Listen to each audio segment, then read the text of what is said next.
So welcome everybody, and thank you for joining us on a precious weekend to come and work. I must say we are a committed bunch, aren't we?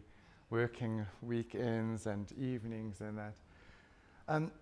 So thank you for taking the time to spend some time with us. So I'm not going to speak for very long, but I would like to contextualize this morning a little bit. And for those of you who don't know, my name is Dane Peters, and I'm currently the chair of the South African Psychoanalytic Confederation. So I'm going to just run through just a tiny little bit, going through the SAPC, through what this event is, and then a little bit closer to what we're trying to achieve with this event and this initiative. So the SAPC, as you know, or may know, is a collection of groups of individual practitioners practicing in a range of modalities, paradigms, working with different populations, and everyone is broadly defined as psychoanalytic. The task of the SAPC is to promote psychoanalytic thinking and practice, to protect and preserve this way of looking at difficulties, what might be called a depth way, and our belief is that this is a more sustainable approach and a much more human approach to human issues. Another one of our objectives is around advocacy, and advocacy is really to try and promote maximum access, whether this is by doing lobbying and advocacy work with industry, so say for instance medical aids and organizations, other organizations, and also with government. And the idea is to promote as much access to mental health support as we can manage to do. Then the other objective of the SAPC is to encourage our membership to meet each other. There's quite a lot of silos. A lot of us are doing similar work across the country. A lot of us share similar ways of looking at things, and we don't often have the opportunity to meet together, or sometimes because of the limited resources, we are sort of scared to meet each other. And this confederation is trying to bring about a meeting of each other across psychoanalytic paradigms, across different professional categories, across different approaches, to try and stimulate dialogue between us. So this event today is the first of what we are calling SAPC dialogues, and it is an attempt to try and promote conversation between us and to hear what each other are doing, not just with the idea of having talking heads, you know, in endless speaking, but also to work out ways in which we can possibly cooperate together, because this is the way that we're going to really make a difference. This notion of working together then brings me to the thing that I'm most passionate about, and we're trying to stimulate in the Confederation at the moment, and that is a public health initiative. How do we get involved in a more public health model of working, considering that for many practitioners they are consigned to private practice work, and the opportunities in public health aren't really there.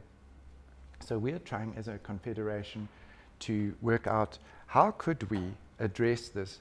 We're in a unique position of having over 500 individual members, 50 or so groups, and this, as I've said, this we cover a range of practices and paradigms. This means that our little pool of membership could be seen as a little ecosystem of mental health, which can be used to pilot an approach to to look at public health. Well, not really, but to look at ways of working together. So if I'm making sense, the approach that we're busy researching at the moment is an integrated, interdisciplinary public mental health model.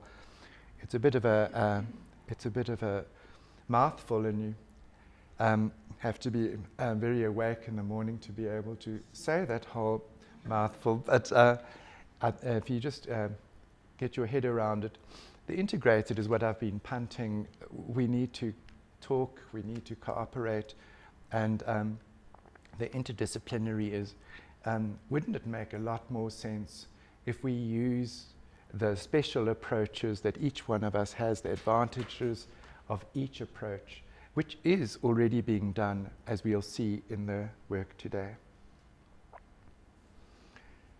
So that we'll deal with more, you'll see, in the months ahead. We've dedicated the next sort of 18 months to looking at research around what models have been used internationally, what models people are using locally, and to see what resources we have. You might feel a bit despairing, saying, how on earth are we going to get individuals, and people have said this, how are we going to get individuals to do this? How are you going to get memberships to do something? And I'm pleased to say that we don't have to get anybody to do anything. People are already doing it. So this isn't, we're not a service provider, SAPC, and we are not here to try and proselytize or push anybody into anything. We're here to bring about an integration and cooperation between existing methods. And if this stimulates other people to join the bus, as it were, then we can do that. So I'm very hopeful about this. If you think about it a little bit further, the individual memberships, the 50 individual practitioners, most people have got partnerships with organizations. So we don't only have our membership, but we have the relationships that those membership have with other organizations. So through that great ring of affiliation, we have a great set of resources that we could use, and if we all talk together and work together, we've got a way that we can slowly and patiently and soberly try to work forward. So I'm talking about how we're going to integrate, cooperate in this integrated, interdisciplinary way. But we are operating according to the psychoanalytic model, and so that introduces another variable. How are we all going to be, we claim to be operating in a psychoanalytic model. Are we going to operate in a psychoanalytic model? Are we all? And I think that this needs to be broadened a little bit. If we think that the psychoanalytic model is the main feature of it is to look at unconscious pressures and shapings and motivations. These are traditionally personal in this individual model that psychoanalytic generally is. But we all know that there are systemic pressures and shapings and motivations that exist politically, economically, in every country, but especially in this country. It's very, very stark what effect these kind of unconscious forces can have on individuals. And so it becomes apparent that we need to look at the history not only of individuals and families, but also communities and nations. And so that's the one thing to do with history and broadening the definition of what the unconscious forces are. And part of this, looking at history, is looking at life cycle. And so what is the influence of early life experiences on later life experiences? So this is the focus of today's work, and could be defined as being psychoanalytic merely because of what it's looking at, without any consideration of what methodology you're using, merely by intervening in the early stage of life is a certain belief. And the belief is, if you intervene in the early stage, you affect the later stage. And this is fundamentally psychoanalytic, if you want. You can counter-argue that then everything's psychoanalytic, but I think we need to start with the most common foundation that we have. So today is the focus of today. Is on early infant, child, and parent work, and a number of different individuals and organizations will be presenting their work today.